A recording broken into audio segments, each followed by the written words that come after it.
চিরপ্রতিদ্বন্দ্বী ভারত ও পাকিস্তানের মধ্যে চলতি মাসে 4 দিনের সংঘর্ষ শেষ হয়েছে একটি যুদ্ধবিরতির মাধ্যমে, যেখানে উভয় দেশ নিজেদের বিজয়ী বলে দাবি করছে। তবে পরিস্থিতি বিশ্লেষণে দেখা যাচ্ছে এই সংঘাতে অপ্রত্যাশিতভাবে লাভবান হয়ে উঠতে পারে চীনের প্রতিরক্ষা খাত। সংঘর্ষের সূচনা ঘটে 7 মে, তবে এর পটভূমি তৈরি হয় 22 এপ্রিল, যখন ভারত শাসিত কাশ্মীরের জনপ্রিয় পর্যটন কেন্দ্র পেহেলগামে বন্দুকধারীদের হামলায় প্রাণ হারান 26 জন, যাদের বেশিরভাগই ছিলেন পর্যটক এবং ভারতীয় নাগরিক। ওই হামলার প্রতিক্রিয়ায় ভারত পাকিস্তানের অভ্যন্তরে কথিত সন্ত্রাসবাদী অবকাঠামো লক্ষ্য করে হামলা চালায়। পেহেলগামে ভয়াবহ ঘটনার সময় নিহতদের অনেকেই তাদের পরিবারের সামনে প্রাণ হারান। নয়াদিল্লি এই হত্যাকাণ্ডের জন্য পাকিস্তান ভিত্তিক সন্দেহভাজন গোষ্ঠীগুলোকে দায়ী করে, যাদের সমর্থনের অভিযোগ তোলা হয় ইসলামাবাদের বিরুদ্ধে, যদিও পাকিস্তান এই অভিযোগ সরাসরি অস্বীকার করেছে। ভারতের অপারেশন সিন্দুর নামক হামলার পরই দুই দেশের মধ্যে পাল্টাপাল্টি সামরিক অভিযান শুরু হয়, যাতে ব্যবহৃত হয় ড্রোন, ক্ষেপণাস্ত্র এবং যুদ্ধবিমান। পাকিস্তান তার প্রতিরোধমূলক অভিযানের নাম দেয় অপারেশন বুনিয়ান উন মারসুস।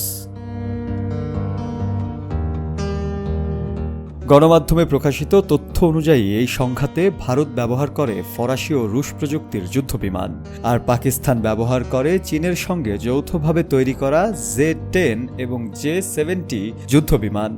উভয় দেশই দাবি করছে যে তাদের যুদ্ধবিমান শত্রুপক্ষের সীমান্ত অতিক্রম করেনি এবং নিরাপদ দূরত্ব বজায় রেখে একে অপরের ভূখণ্ডে ক্ষেপণাস্ত্র হামলা চালিয়েছে। পাকিস্তানের পক্ষ থেকে বলা হয়েছে তাদের যুদ্ধবিমান অন্তত 6টি ভারতীয় যুদ্ধবিমান ভূপাতিত করেছে, যার মধ্যে রয়েছে সদ্য কেনা ফরাসি রাফালো। ভারতীয় বিষয়ে কোনো আনুষ্ঠানিক প্রতিক্রিয়া দেখায়নি। ক্ষতি যুদ্ধেরই অংশ। ভারতীয় বিমান বাহিনী এয়ার মার্শাল একে ভারতী সাংবাদিকদের এক প্রশ্নের জবাবে একথা বলেছিলেন, তবে পাকিস্তানের দাবি সম্পর্কে তিনি সরাসরি মন্তব্য করতে নারাজ।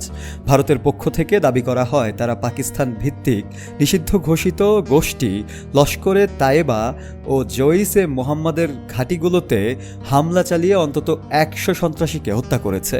এই আকাশযুদ্ধের প্রকৃত চিত্র এখনও স্পষ্ট নয়। কিছু গণমাধ্যমের খবরে বলা হয়েছে পাঞ্জাব ও ভারত নিয়ন্ত্রিত কাশ্মীর এলাকায় একাধিক যুদ্ধবিমান বিধ্বস্ত হয়েছে, তবে এ বিষয়ে ভারত সরকার এখনও কোনো আনুষ্ঠানিক বক্তব্য দেয়নি।